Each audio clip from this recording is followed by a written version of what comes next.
大家好，我是徐工。本期视频是我黑神话悟空考据式通关的第2期。上次我们从序章一路讲到了初见土地庙，这次我们从土地庙出发，继续往前，一边慢通一边讲解。老规矩，我结合自己看过的一点书，逛过的几处古建筑，来地毯式考据沿途的全部看点，建筑为主，其余为辅。一键3连加关注，我们今天的旅途正式开始。上次我们在土地庙漏掉了一些东西，这次先补一补。土地公给了我们一样东西，它叫做坐地青符。根据上官新闻报道，它的文物原型是故宫的清代御制轻微法令牌之天一令，此物现藏于故宫勤安殿，但我去故宫时没注意到它。不过北京的朋友去巡礼终归会方便一些，如果觉得故宫的票不好抢，可以先看看我主页的2期故宫视频，来个云巡礼。上次土地公出来的时候，我们忘了解说土地公手里的这东西了，它比烟斗高级。周作人先生的散文中提到，痒痒挠在古代的名字有隐贝、爪杖、如意等等。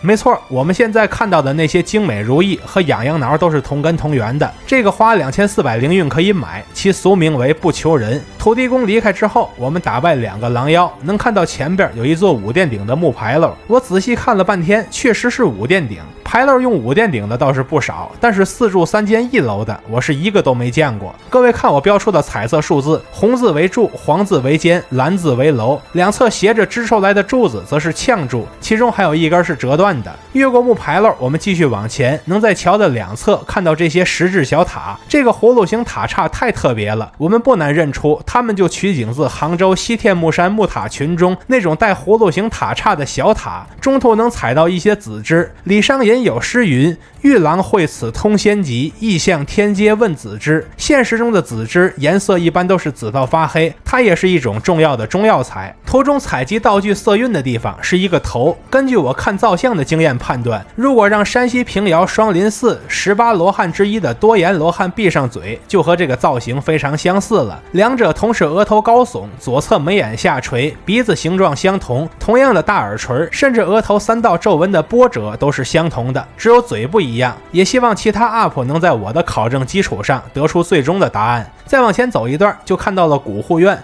古泛指牛，这确实是一头牛精，手里拿的武器是一柄大斧子。在游戏中，牛怪通常作为力量型战斗者出现，也经常会持斧出现。恶魔城小月圆舞曲中的牛怪米诺陶斯便是持斧出现的。战斗一段时间后，土地公就会出来教天命人定身术。这种法术除了在《西游记》这类神魔小说中出现过之外，偶尔也会在一些日本影视作品中出现，所以这里不细说。有了这招，古护院当然不在话下了。现在他安静多了，这就对了。武林要以和为贵，不要搞窝里斗。古护院后边的这种带狮子头的石柱子，其原型为拴马桩石雕，看起来又熟悉又陌生。熟悉是因为京津这边的石头工艺品多，所以熟悉；陌生是因为我从自己的素材里找不到它，后来一查才知道，原来它多见于陕西省，我去那边去的少，这就不奇怪了。现在我们来看古护院背后的木牌楼，这边横着支出来的位置，明显是用浙江省丽水市景宁县14寺北山门的斗拱拉长重组后改出来的，这个叫做插拱透心造。我来用实物解释一下，插拱指的是把滑拱插进柱子里，而不是纯靠斗进行榫卯连接。这种造型我只在南方见过，但在北方我是真没见过，可能是因为我看得少吧。下面我们来进一步比对，现实中的插拱透心造是面向我们出跳的，横方向没有横拱，所以才叫偷心造，横拱偷走了。但在游戏中，游客把它横过来了，昂被拉长变成了一整根木头，但这个造型太独特了，魔改成这样照样瞒不过天命人。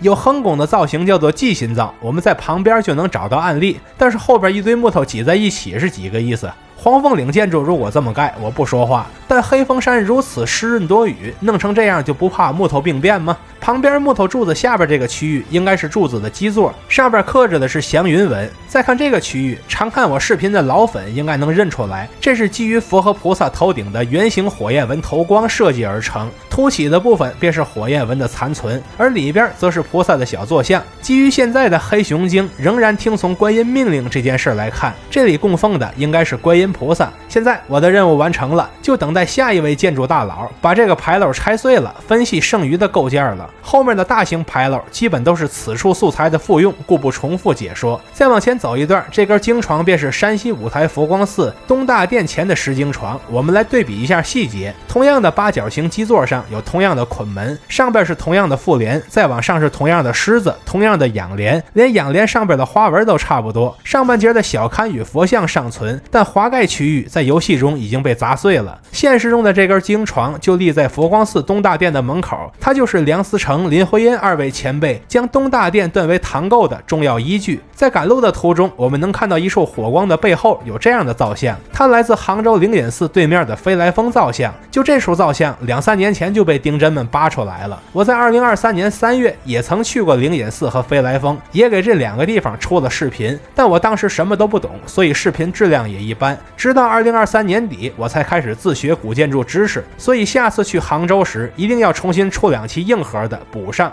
然后再往山上走。下一座牌楼是上一个牌楼素材的复用，不赘述。旁边这口大铁钟便取景自五台山佛光寺的大铁钟，你可以暂停一下看两者之间的细节构造对比，可以说是完全一样。没错，在游戏里你可以把大钟顶起来看，但千万别碰鼠标，不然就失手把它打碎了。现实中的这口大铁钟是一口明代的大钟，它就被摆放在佛光寺东大殿的廊下，很容易就能找到它。然后我们就该打坐了，打坐的这个位置叫做蒲团，蒲团是以蒲草编织而成的圆形扁平坐垫，是修行人打坐跪拜的常用物品。比如唐代诗人王维的画作《浮生受经图》中就有蒲团，可惜这幅画流落到日本去了，说明至少在唐代就已经有蒲团了，它的发源历史或许还要更久。而在蒲团上打坐的远景则是山西晋城的西溪二仙庙，但是房子给摁矮了，就变成眼前的模样。另一个争议说法说这边是贵州承恩寺，我们来细看屋顶，从这个视角可以看出游戏画面中的主要建筑均为歇山顶建筑。我们再来看西溪二仙庙的后院区域，图片有点糊，但总比没有强。我们能看到后院的几座建筑也都是歇山顶建筑，如果换成这个视角就更像了，把中间的房子摁下去，布局基本就都是一样的。反观承恩寺，它的配殿位置多为攒尖顶硬山顶建筑，山花都是画上去的，与游戏场景差别较大，所以我个人更倾向于这里取景自晋城的西溪二仙庙。不过贵州的天命人也不要失望，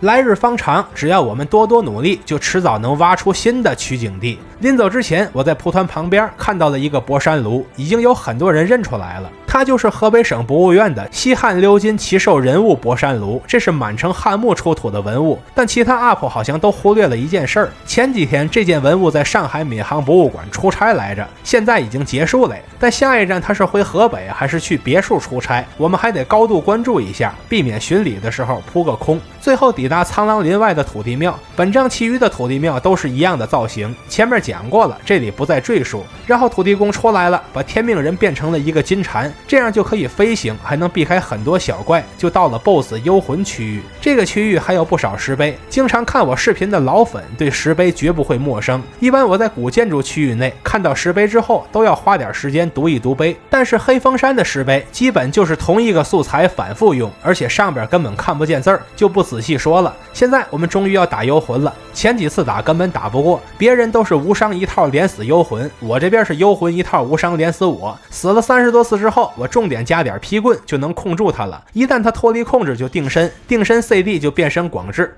没错，我先过的广志，但下期再说那条线，全都 CD 了就翻滚闪避，最后看我金刚大倒锤，终于过了幽魂。按照传统功夫的点到为止，他已经输了。打败幽魂之后得到猫精宝串，它在原著中是金池长老的饰品之一，而这种宝石的现实原型应该是现实中的猫眼石。猫眼石是金绿宝石中最为稀有珍贵的一种，因为它对光线的折射与猫的眼睛一样会变化，这种光学效应称为猫眼效应，所以才得了猫眼石这个名字。各位如果想去现实中巡礼，可以预习一下我的中国地质馆视频，务必记住宝石区展厅在2楼，进了这个屋子之后，你们必然能找到它。同时还得到另一样道具，它的名字叫做铁中血，它出自《西游记》原著第20回，只需下苦功扭出铁中血这一句，字面意思是做到旁人做不到的事。它在游戏中是一件有用的道具，但干什么用的忘了。另外不知道什么时候包里还多了一件风铎，这是一件加移动速度的真丸。